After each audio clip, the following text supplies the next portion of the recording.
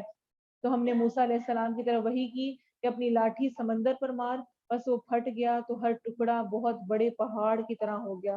آپ سوچیں پانی اکٹھا ہو کے کھڑا ہو تو کس طرح سے پہاڑ بنے گا نا، کتنا سارا اکٹھا ہو کے ایک طرف۔ اور وہیں ہم دوسروں کو قریب لے آئے، اور ہم نے موسیٰ کو اور جو اس کے ساتھ تھے سب کو بچا لیا، پھر دوسروں کو ڈبو دیا۔ بے شک اس میں یقیناً عظیم نشانی ہے، اور ان کے اکثر ایمان لانے والے نہیں تھے، اور بے شک تیرا رب یقیناً وہی سب پر غالب بے حد رحم والا ہے۔ اور ان پر ابراہیم علیہ السلام کی خبر پڑ، جب اس نے اپنے باپ اور اپنی قوم سے کہا تم کس چیز کی عبادت کرتے ہو؟ انہوں نے کہا ہم عظیم بتوں کی عبادت کرتے ہیں، بس انہی کے مجاور بنے رہتے ہیں۔ کہا کیا وہ تمہیں سنتے ہیں جب تم پکارتے ہو، یا تمہیں فائدہ دیتے ہیں یا نقصان پہنچاتے ہیں؟ انہوں نے کہا بلکہ ہم نے اپنے باپ دادا کو پایا کہ وہ ایسے ہی کرتے تھے۔ کہا تو کیا تم نے دیکھا کہ جن کو تم پوچھتے رہے تم اور تمہارے باپ دادا، سو بلا شبہ وہ میرے دشمن ہیں سوائے رب العالمین کے۔ تو ابراہیم علیہ السلام نے صاف برات کر دی کہ جن کو تم پکارتے ہو، جن کے تمہارے باپ دادا پکارتے ہیں، وہ سب میرے دشمن ہیں، میری عبادت تو صرف اللہ کے لیے ہے۔ کیوں؟ کیونکہ الذی خلقنی فہو یہدین، وہ جس نے مجھے پیدا کیا پھر وہی مجھے راستہ دکھاتا ہے۔ والذی هو یطعمنی ویسقین، اور وہی جو مجھے کھلاتا ہے اور مجھے پلاتا ہے۔ وَإِذَا مَرِضْتُ فَهُوَ يَشْفِينِ، اور جب میں بیمار ہوتا ہوں تو وہی مجھے شفا دیتا ہے۔ یہ سب کچھ کرنے والا وہ ہے تو میں کسی اور کو کیوں پکاروں؟ اور وہ جو مجھے موت دے گا پھر مجھے زندہ کرے گا، اور وہ جس سے میں امید رکھتا ہوں کہ وہ جزا کے دن مجھے میری خطائیں بخش دے گا۔ ربی حب لی حکما والحقنی بالصالحین، بہت پیاری دعا ہے یہ۔ اے میرے رب مجھے حکم عطا کر اور مجھے نیک لوگوں کا ساتھ دے، وجعل لی لسان صدق فی الاخرین، اور پیچھے آنے والوں میں میرے لیے سچی ناموری رکھ، یعنی کہ جو میرے بعد میں آنے والے ہیں وہ مجھے اچھے الفاظ کے ساتھ یاد کرنے والے ہیں۔ اور آپ کی یہ دعا قبول ہوئی، اور آپ دیکھیں ابراہیم علیہ السلام، یہودی، عیسائی، مسلمان، ہر مذہب میں ان کو ایک اعلیٰ مقام حاصل ہے، سب ان کی نیک نامی کو جانتے ہیں۔ اور مجھے نعمت کی جنت کے وارثوں میں سے بنا، وجعلنی من ورثۃ جنت النعیم، اور میرے باپ کو بخش دے، یقیناً وہ گمراہوں میں سے تھا۔ ولا تخزنی یوم یبعثون، اور مجھے رسوا نہ کرنا جس دن لوگ اٹھائے جائیں گے۔ ولا تخزنی یوم یبعثون۔ رات کو سوتے ہوئے بھی ہمیں یہ دعا سکھائی گئی ہے نا، اللہم قنی عذابک یوم تبعث عبادک۔ آپ صلی اللہ علیہ وسلم رات کو سوتے ہوئے یہ دعا پڑھا کرتے تھے، اے اللہ مجھے اپنے عذاب سے بچا لینا، اللہم قنی عذابک یوم تبعث عبادک، جس دن تو اپنے بندوں کو اٹھا کھڑا کرے گا، اس دن اپنے عذاب سے مجھے بچا لینا، اس دن کی رسوائی سے بچا لینا، جس دن نہ کوئی مال فائدہ دے گا اور نہ بیٹے، مگر جو اللہ کے پاس سلامتی والا دل لے کر آیا، قلب سلیم، سلامت دل، گناہوں سے، شرک سے، کینہ، بغض، حسد، دل کی بیماریوں سے جو صاف ہوگا، اس دن اس کا دل اس کو فائدہ مند ہوگا۔ وَأُزْلِفَتِ الْجَنَّةُ لِلْمُتَّقِينَ، اور متقی لوگوں کے لیے جنت قریب لائی جائے گی، اور گمراہ لوگوں کے لیے بھڑکتی آگ ظاہر کر دی جائے گی، اور ان سے کہا جائے گا کہاں ہیں وہ جنہیں تم پوچھتے تھے اللہ کے سوا؟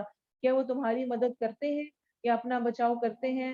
پھر وہ اور تمام گمراہ لوگ اس میں اوندھے منہ پھینک دیے جائیں گے، اور ابلیس کے تمام لشکر بھی۔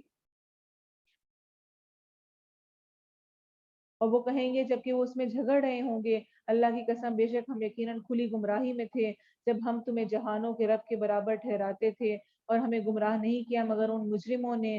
اب نہ ہمارے لیے کوئی سفارش کرنے والا ہے اور نہ کوئی دلی دوست، تو کاش کہ ہمارے لیے واپس جانے کا ایک موقع ہو تو ہم مومنوں میں سے ہو جائیں، بے شک اس میں یقیناً عظیم نشانی ہے، اور ان کے اکثر ایمان والے نہیں تھے، اور بے شک تیرا رب یقیناً وہی سب پر غالب نہایت رحم والا ہے۔ وآخر دعوانا ان الحمد للہ رب العالمین۔ سبحان ربک رب العزت عما یصفون وسلام علی المرسلین والحمد للہ رب العالمین۔ والعصر ان الانسان لفی خسر الا الذین آمنوا وعملوا الصالحات وتواصوا بالحق وتواصوا بالصبر۔